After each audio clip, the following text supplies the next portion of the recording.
verset 1er du chapitre 14, l'évangile de Jean. Il y a de nombreuses demeures dans la maison de mon Père. Si ce n'était pas, je vous l'aurais dit. Je vais vous préparer une place. Et lorsque je m'en serai allé et que je vous aurai préparé une place, je viendrai à nouveau et je vous prendrai près de moi, afin que là où je suis, vous soyez aussi. Lorsque Jésus parle avec les apôtres pour une des dernières fois, il leur dit, je m'en vais vous préparer une place. Il dit, vous savez où je vais et vous en connaissez le chemin. Et Thomas pose la question, Seigneur, nous ne savons pas le chemin. Probablement en tant que témoin de Jéhovah, ou peut-être un autre chrétien, évangélique ou autre, qui se sent perdu. Vous demandez-vous, mais où se trouve le chemin? Le chemin est là, dans la parole de Dieu. La parole de Dieu est le chemin, parce qu'il est la voix de Jésus-Christ. Écoutez sa voix, lisez sa parole. Cette parole est la loi de Dieu qui nous a été révélée par des anges. C'est la loi céleste, la loi divine, la loi de notre patrie céleste. Il n'y a pas d'autre loi qui puisse être supérieure à cette loi qui nous a été donnée dans l'Ancien et le Nouveau Testament. Il y a des lois qui sont créées par les humains. Ces lois changent chaque jour, sont remises à jour, modifiées, jetées au rébut.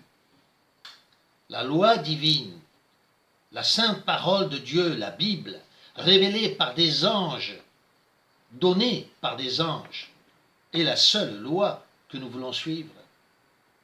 La Bible seule, est le chemin, la vérité et la vie. Car la Bible n'est rien d'autre que l'Esprit de Christ.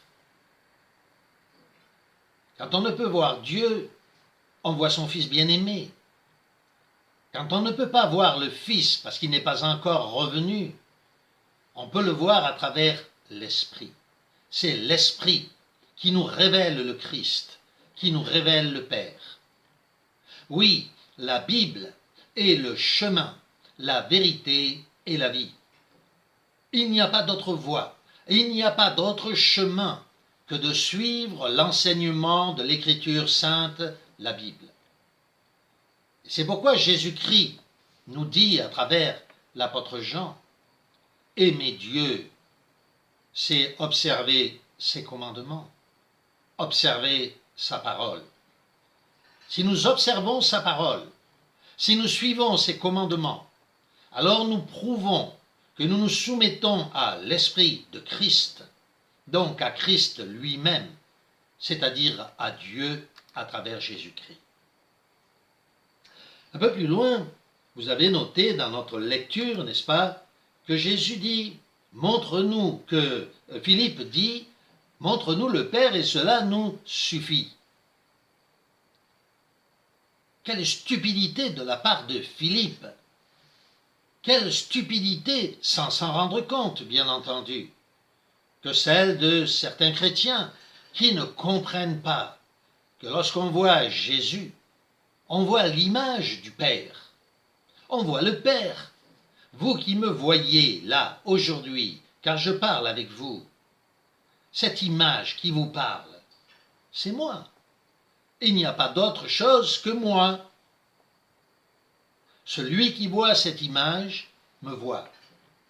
Celui qui voit le Christ voit le Père. Cet appareil, cet ordinateur a engendré cette image. Le Père engendre le Fils. Le Fils et le Père ne font donc qu'un, car cette image que vous voyez sur l'écran et moi-même ne faisons qu'un. À travers cette image, vous me voyez. À travers Christ, nous voyons le Père. Combien il serait stupide que vous disiez, en voyant cette image qui est la mienne sur cet écran, « Montre-nous Hubert et cela nous suffit ». combien il serait stupide de dire « Montre-nous le Père et cela nous suffit ». Et c'est pourquoi Jésus répond « Philippe, je suis depuis si longtemps avec vous et tu ne m'as pas connu. » Oui, le Fils, le Père, le Saint-Esprit sont tous une seule et même chose. Je vous poserai cette question que je pose souvent. D'après vous qui m'écoutez, le Père est-il saint? Et vous me répondrez assurément oui, n'est-ce pas? Aucun chrétien ne pourrait répondre que le Père n'est pas saint. Le Père est saint. Le Père est-il esprit?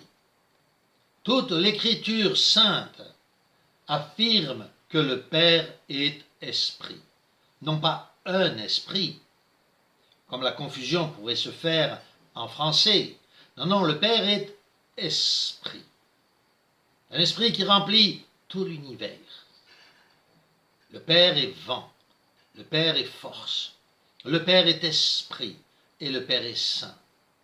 En conséquence, le Père est Esprit Saint.